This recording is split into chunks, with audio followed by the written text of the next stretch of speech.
시편 8편 1절부터 9절까지 제가 한 절, 여러분들이 한 절 교독하겠습니다. 여호와 우리 주여, 주의 이름이 온 땅에 어찌 그리 아름다운지요. 주의 영광이 하늘을 덮었나이다.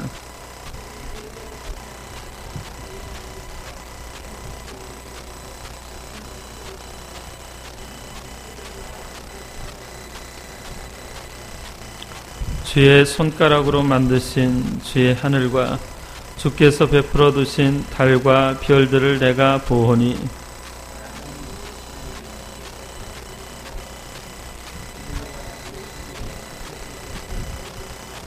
그를 하나님보다 조금 못하게 하시고 영화와 존귀로 간을 씌우셨나이다.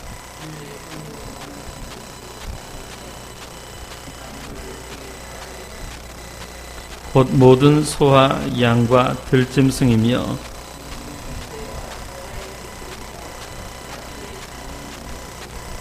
같이 봅니다. 여호와 우리 주여, 주의 이름이 온 땅에 어찌 그리 아름다운지요.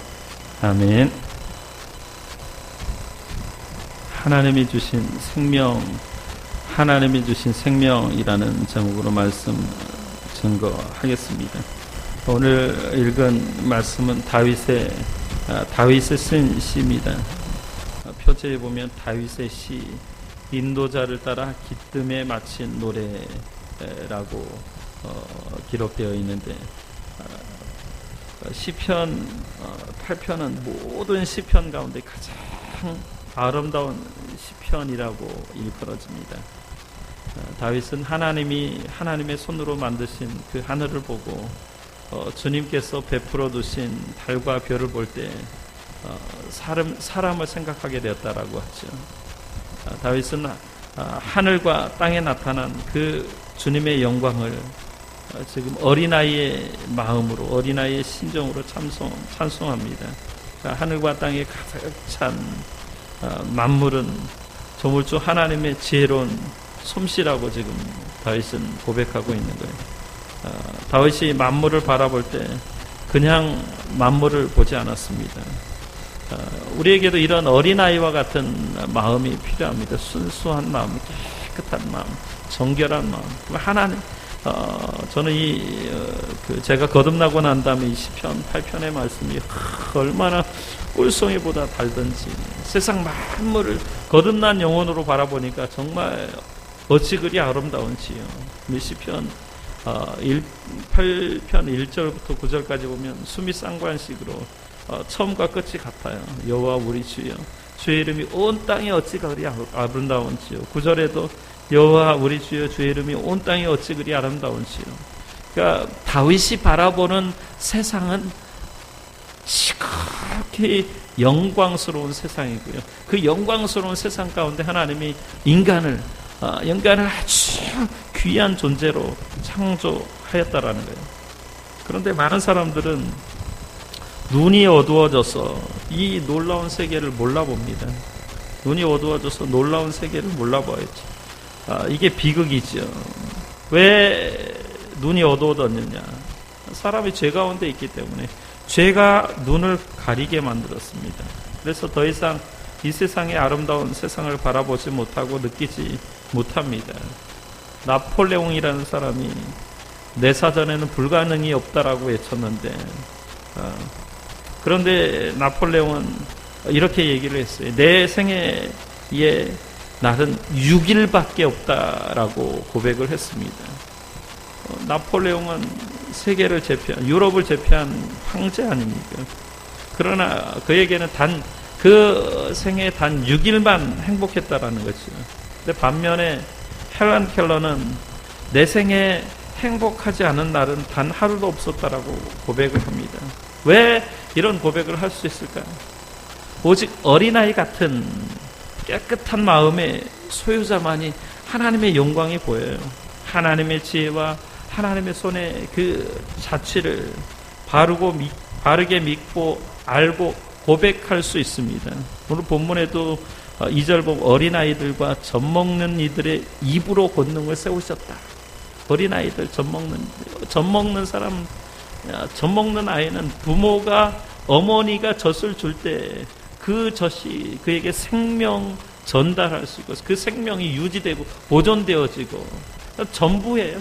그러니까 우리가 하나님 자녀라면 그 어린아이와 같이 젖 먹는 아이와 같이 절대적으로 하나님만 의존하면서 살아갈 때 세상 모든 것들이 하나님의 영광을 선포하는 것임을 알 수 있는 거죠. 어린아이들은 어른들보다 편견이 적습니다. 그렇기 때문에 하나님의 능력을 의지합니다. 그래서 예수님도 어린아이 같지 아니하면 너희가 어린아이 같지 아니하면 하나님 나라의 천국에 들어갈 수 없다라고 말씀했습니다. 어린아이의 눈을 보셨습니까?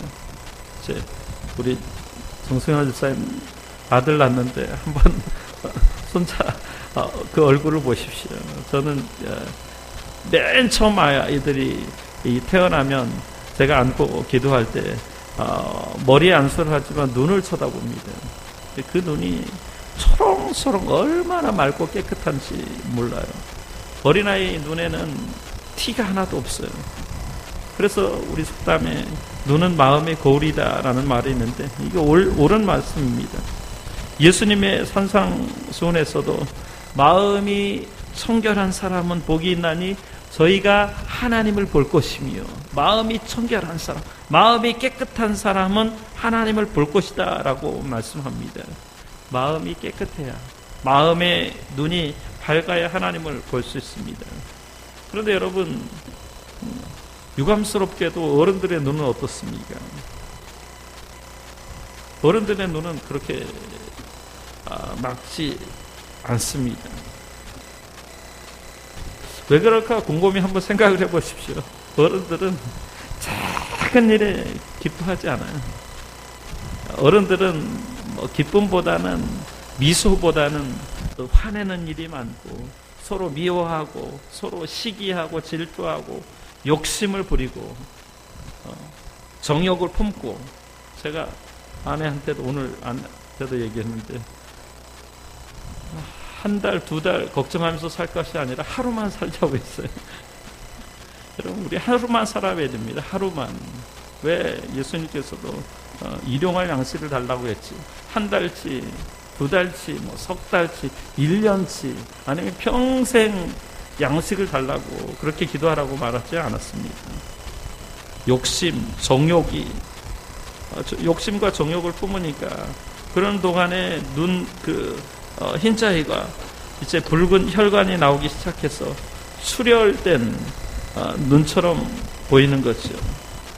그런데 어른들도 가끔 그런 사람들이 있어요. 어른들 눈을 보면 깨끗한 마음을 가지고 있어서 남을 미워하지 않거나 또 혈기 부리지 않고 욕심내지 않고 시기심이 없는 사람들의 눈을 보세요. 그 눈이 깨끗합니다. 그래서 눈은 마음의 거울이라고 얘기했는지도 모릅니다. 오늘 시편 8편 말씀 보면서 우리도 어린아이와 같이 젖먹는 그 아이들과 같이 순수한 마음의 소유자가 되시기를 예수 이름으로 축원합니다. 오늘 주신 말씀 3, 4절을 보십시오. 어린아이와 젖먹이의 눈으로 바라볼 때 세상 모든 것은 아름다운 거예요. 그러니까 주의 손가락으로 만드신 주의 하늘과, 참 다윗이 표현을 잘하는 것 같아요. 저는 제가 예수 믿고 났을 때 어떻게 이렇게 표현할 수 있을까? 주의 손가락으로 만드신 주의 하늘과 또 주께서 베풀어 두신 달과 별을, 마치 고정을 시켜놓은 것 같아요.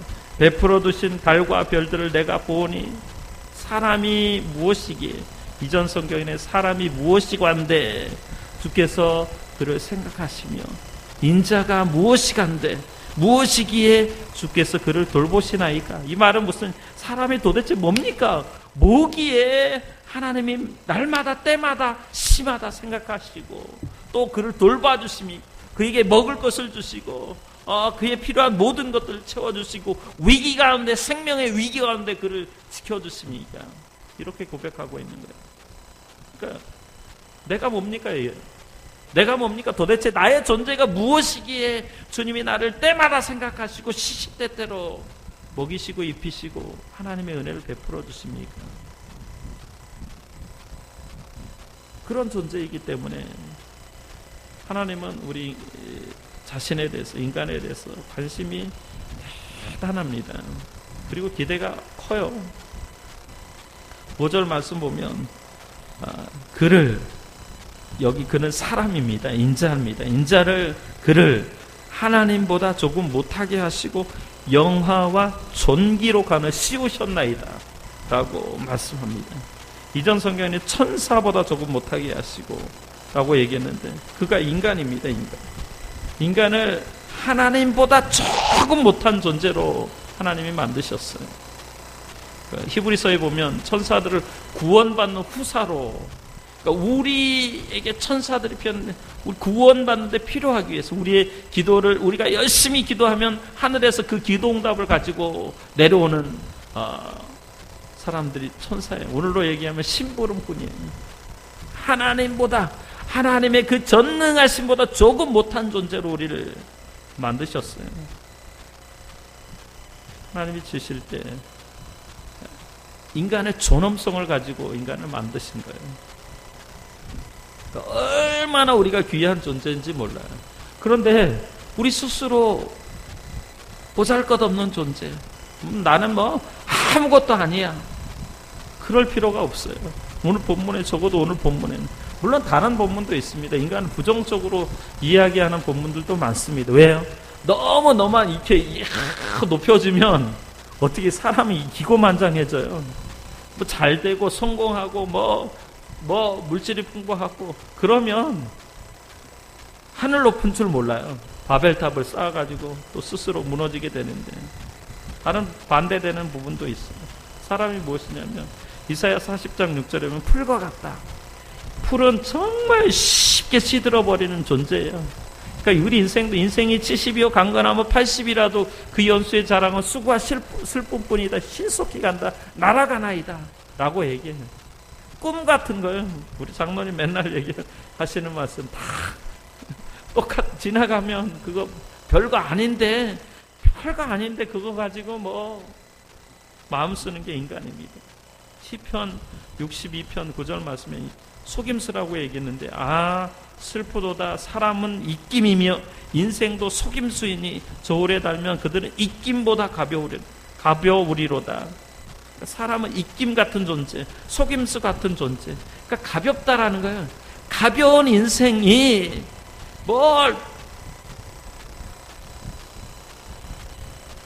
고린도후서 4장 7절에는 질그릇 같다라고 얘기했어요. 질그릇 같다. 이 말은 저는 아멘인 것 같습니다. 질그릇 같기 때문에, 질그릇은요 깨어지기 쉽고요 또 쉽게 상처를 받습니다. 제가 상담학을 전공했기 때문에 수많은 사람들이 이렇게 상담을 해봤고 또 상담 사례를 받았는데, 교회 안에서 상처 준 사람은 아무도 없어요. 근데 상처받은 사람은 엄청 많아요.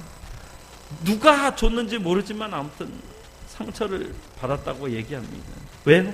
질그릇 같은 존재이기 때문에, 말 한마디 때문에, 그게 말 한마디가 평생 어떤 천냥빚이 되기도 하고 영혼을 살리기도 하고, 그 말 한마디 때문에 가시로 찌르는 것이 되어서 정말 사람이 자살하기도 합니다. 야고보서 4장 14절 말씀 보면 잠깐 보이다가 없어지는 안개와 같다고 했습니다. 바울은 인생을 장막에 비유했지요. 동양 철학에서도 인생의 허무함을 창의 일속 또는 일장춘몽, 우리 은진이 학교에서 구운몽 배웠는지 모르지만 구운몽에 나오면 모든 소설의 끝이 꿈이었다. 한여름밤의 꿈. 일장춘몽이라고 얘기하죠. 섹스피어도 한여름밤의 꿈에 대해서 얘기를 했습니다. 어떤 사람은 짓궂은 그런 사람은 이렇게 표현을 했습니다. 인생은 없다가 없어지는 것이 인간이다 라고 얘기를 했습니다. 어릴 때는 철없습니다. 정말 소리 없습니다. 젊어서는 정신없어요. 부모하고 같이 밥 먹을 시간도 없이 정신없이 바쁩니다. 미래를 위해서 준비하죠. 중년이 되면 시간이 없습니다. 시간이 없고 늙어지면 형편없다가 없어지는 것이 인간이라고 했습니다. 이것은 인간의 어떤 부정적인 측면을 말씀하는 겁니다. 그러면 긍정적인 측면이 있어요. 존엄성을 가지고 오늘 본문에 보면 그를 하나님보다 조금 못하게 하시고 영화와 존귀의 관을 씌우셨다. 이 말은 하나님은 인간은 하나님이 만드신 피조물이라는 거예요. 손으로 지으심 받은 것입니다. 스스로 존재하는 것이 인간이 아닙니다. 그래서 하나님께서 우리 인간을 하나님보다 조금 못하게 하시고 영화와 존귀의 관을 씌우셨다라고 말씀합니다. 이게 우리가 잘 아는 창세기 1장 27절 말씀. 하나님이 곧 자기 형상대로 사람을 창조하시되 남자와 여자를 창조하셨다라는 말씀이에요. 우리에게 하나님이 우리 인간에게 하나님의 형상의 관을 씌워준 거예요. 하나님 닮은 사람. 그러니까 우리가 거듭난 사람은 늘 하나님 닮기를 소원하고 하나님 닮기를 위해서 기도하고 하나님 닮기를 위해서 몸부림치는 거예요. 그렇기 때문에 하나님 앞에 기도로 나가는 거예요. 오늘 본문 전체를 놓고 보면 하나님 형상 닮은 사람은 기도하게 되어 있다라는 거예요. 왜요? 하나님이 기도하시니까. 하나님 보좌 우편에서 성령님이 말할 수 없는 탄식으로 우리를 위해 기도하니까 우리가 기도할 수밖에 없다라는 거죠. 하나님이 주신 생명은 또 신비해요. 봄에 밭을 갈고 작은 씨를 땅에 뿌리죠. 이 딱딱한 작은 씨앗에서 생명의 푸른 싹이 도저히 나올 것 같지 않은데 싹이 납니다. 땅의 습기와 따뜻한 햇볕을 받으면 굳은 땅을 헤치고 파릇파릇한 새싹이 힘차게 돋아납니다. 굳은 껍질을 깨트리고 새 생명이 태어나는 거죠. 생명은 놀라운 힘이 있어요. 하나님께서 우리를 인간으로 만드셨다라는 것은 인간 안에 생명을 주셨다라는 이 신비를 통하여서 하나님의 역동적인 일들을 하는 거예요. 생명은 놀라운 힘이 있습니다. 바위를 뚫는 힘이 있고요. 새 생명이 탄생하는 것처럼 그런 신비스러운 것은 없어요. 젊은 남녀가 깊은 사랑을 하면 새로운 생명이 탄생하잖아요. 그런데 그 어린 아기는 놀라워요. 정말 엄마를 닮고 아빠를 빼닮습니다. 눈매를 닮고요, 코 모양을 닮고 입 모양을 닮고 또 음성도 닮습니다. 심지어는 아이들이 커가면서 얼굴 표정도 닮아요. 이제 아마 우리 장로님 권사님 손주를 봤기 때문에 이제 누구를 닮았는지 외탁을 했는지 저기 했는지 얘기하게 될 겁니다. 얼굴 표정도 닮고요, 재주도 닮고 성격도 닮고 심지어는 제가 모습을 보니까 걸음걸이도 닮아요. 엄마 아빠를 꼭 닮아요. 우리 딸은 은진이는 꼭 안 닮았다고 얘기하는데 닮았어요. 안 닮으면 곤란해요. 그리고 우리 하나님이 주신 하나밖에 없는 생명을 가지고 오직 단 한 번뿐인 그런 인생을 살아갑니다. 그렇기 때문에 생명이 한없이 소중하고 존귀하고 엄숙한 겁니다. 이 넓은 우주, 은하계가 수십만 개, 수억만 개가 있는 그 은하계 가운데서 오직 하나밖에 없는 존재다. 내가 그런 존재, 그런 생명을 가지고 있어. 그렇기 때문에 귀한 겁니다. 세상에 나와 똑같은 존재는, 사람은 이 넓은 우주 천지에 아무것도 없습니다. 인간은 누구나 다 개성을 가지고 있어요. 왜 사람이 소중합니까? 생명을 가지고 있기 때문에, 개성을 가지고 있기 때문에, 인격을 가지고 있기 때문에 소중한 거예요. 그 인격을 가지고 하나님께서 우리에게 바라는 것들이 있습니다. 서로 사랑하라고 하나님이 우리를 부르셨어요. 사랑하는 방법이 오늘 본문의 6절, 7절, 8절에는 뭐냐면 다스리는 거예요. 주의 손으로 만드신 것을 다스리게 하시고 만물을 그 발 아래 두셨으니 곧 모든 소와 양과 들짐승이며 공중의 새와 바다 외의 물고기와 바닷길에 다니는 것이니이다. 그러니까 우리를 다스릴 수 있는 그 존재로 만드신 거예요. 근데 사람이 오히려 어떤 피조물이나 어떤 동물들에게 다스림을 당하는 것 같습니다. 사람이 자기 자신에게 대한 자세는 두 가지 반응인데, 하나는 부정적인 반응이 있고 하나는 긍정적인 반응이 있어요. 부정적인 사람들은 어떤 삶의 자세를 가지고 있냐면 언제나 자기 자신을 멸시하고 자기를 학대하고 자기 스스로를 업신여깁니다. 이와 같은 사람들은 쉽게 좌절감에 빠지고 열등감에 사로잡혀서 자포자기하고 자멸합니다. 이런 사람들은 무슨 일을 해도 의욕이 없습니다. 소극적이고 피동적입니다. 부정적인 삶의 자세를 가진 사람은 앞으로 나아가라는 그런 진취적인 열망이 없어요.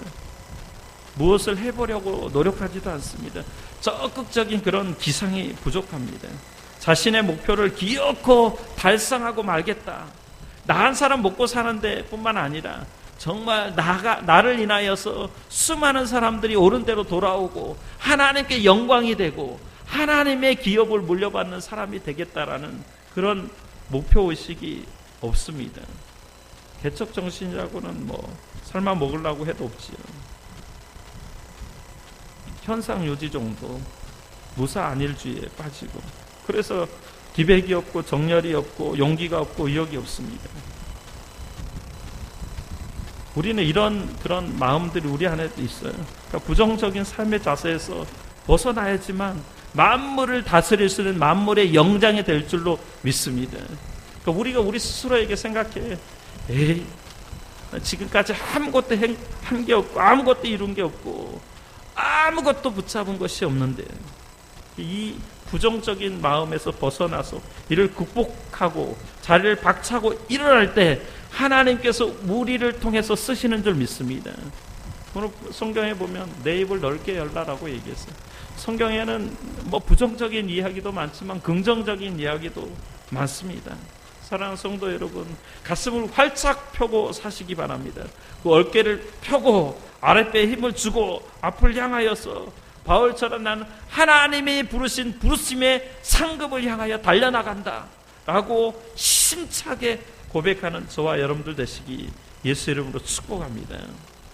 스스로 난 모자라, 스스로 자기를 학대하고 자기를 모멸할 이유가 없습니다. 긍정적인 자세를 가지십시오. 내가 나 자신을 볼 때 내가 비록 정말 하나님 앞에 많은 것들을 드리지 못한다 할지라도 하나님이 나를 지극히 사랑하시고 천하보다 귀한 존재로 삼으셨다라는 사실을 믿으시기 바랍니다. 이게 다윗이 고백한 거예요. 그를 하나님보다 조금 못하게 하시고 영화와 존귀의 간을 씌우신 존재가 저입니다. 여러분입니다. 여러분 믿습니까? 이런 믿음이 있어야 돼요. 세상에서 비록 실패해도 괜찮습니다. 아무것도 못 이뤄도 괜찮습니다. 하나님이 우리를 어떻게 보느냐가 중요한 거예요. 세상 사람들은 우리를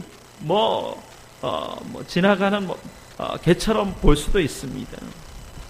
그러나 내가 나를 보는 눈이 적극적이고 능동적이고 진취적이고 할 수 있다 하면 된다, 한번 해보자, 예수 안에서 못할 것이 없다 라는 이 분명한 믿음이 있어야 될 줄로 믿습니다.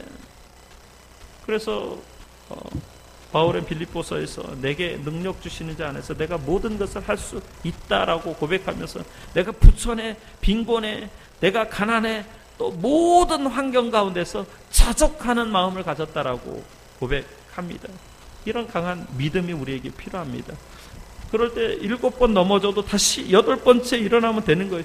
7전8기 오뚜기 같은 그런 씩씩한 기상을 가지고 끈질긴 정신을 가지고 힘차게 전진해야 될 줄로 믿습니다. 그리스도인은 넘어집니다. 그리스도인들 실패가 있습니다. 실수도 합니다. 그런데 넘어지는 게 문제가 아니라 넘어졌어도 포기하지 않고 다시 일어나는 용기가 필요한 줄로 믿습니다. 여러분 30년 동안 교회가 힘들어졌어요. 31년째 하나님이 새롭게 하시면 될 줄로 믿습니다.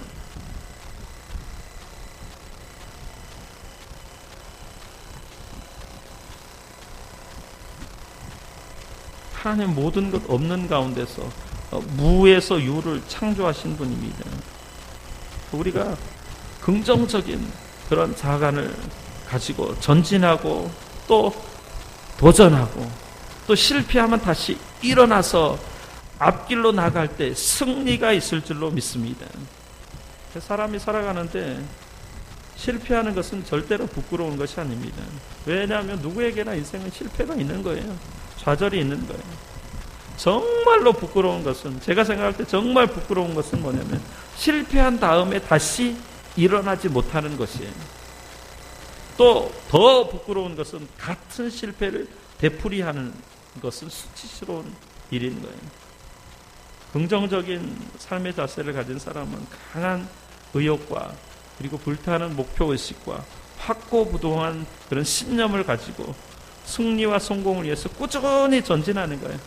오늘 누가 나를 알아주지 않는다 할지라도 하나님이 나를 알아주시고 하나님이 나를 인정하시기 때문에 하나님께서 영화와 전기로 나에게 관을 씌우셨기 때문에 사람이 무엇이건데 주께서 그를 생각하시며 인자가 무엇이기에 주께서 그를 돌보시나이까.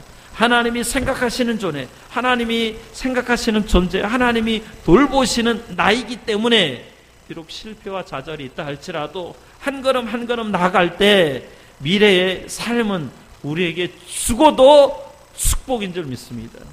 인생 여러분 곰곰이 생각해 보십시오. 모든 것 다 경우의 수를 다 계산해 보십시오. 어떤 목사님 그런 얘기를 해요. 다 계산해 봤대요. 이게 과학도인데 인생 모든 걸 다 해서 안 된다 안 된다 안 된다 실패한다. 그러면 결국은 죽는다라는 거예요. 죽으면 어떻게 해요? 예수 믿는 사람은 죽으면 천국 가는 거 아닙니까? 죽으면 영생인 거 아닙니까? 죽으면 하나님 품 안에서 영원토록 즐거워하는 거 아닙니까? 그런데 뭐가 들어오는 거예요? 가난해도 괜찮아요. 가난해다 굶어 죽으면 되는 것이죠. 죽으면 우리에게 천국이, 죽어봤자 천국인 거예요. 그래서 우리 그리스도인들은 결코 실패할 확률이 전혀 없는 인생을 살고 있는 거예요. 마지막으로 여러분, 그렇다면 하나님이 주신 것이 너무나 귀하고 아름다운 것이라면 이 생명은 반드시 성장을 향해서 달려나가야만 합니다. 그러니까 생명의 특징은 성장이에요. 그러니까 그리스도인의 최종 목표는 예수님을 닮은 건데 그리스도의 장성한 분량에 나아가는 것이 뭐라고 얘기하냐면 그리스도의 성품을 닮은 건데 신의 성품에 참여하는 자, 성장하는 사람이에요. 성장하지 않는 사람은 생명이 없는 거예요. 죽은 물건은 성장하지 않습니다. 돌멩이나 흙은 성장을 모르지요. 성장한다라는 건 기쁘고 보람되고 흐뭇한 것이에요. 그 성장을 하기 위해서 뭘 해야 됩니까? 말씀을 들어야죠. 말씀을 순종해야죠. 그리고 말씀을 배워야 됩니다. 오늘 다윗이 시편 8편에서 이야기한 핵심을 얘기하면 하나님이 주신 생명은 정말 아름답다. 그 아름다운 것이 그냥 된 것이냐? 성장하면서 알게 된 거예요. 어린아이 젖먹이가 정말 말을 배우면서 눈이 띄어지면서 세상의 모든 것을 하나님의 주인으로 알면서 고백하면서 사람이 언제 가장 많이 자라냐면 세상에 태어나서 1년 안에 제일 많이 자란다고 해요. 그러니까 평생 기간 동안 1년 안에 가장 많이 자라는데 왜 그러냐면 그때 가장 많이 활동하기 때문에 그런다고 해요. 어른은 결코 갓난한 아기들의 그 활동을 따라할 수 없습니다.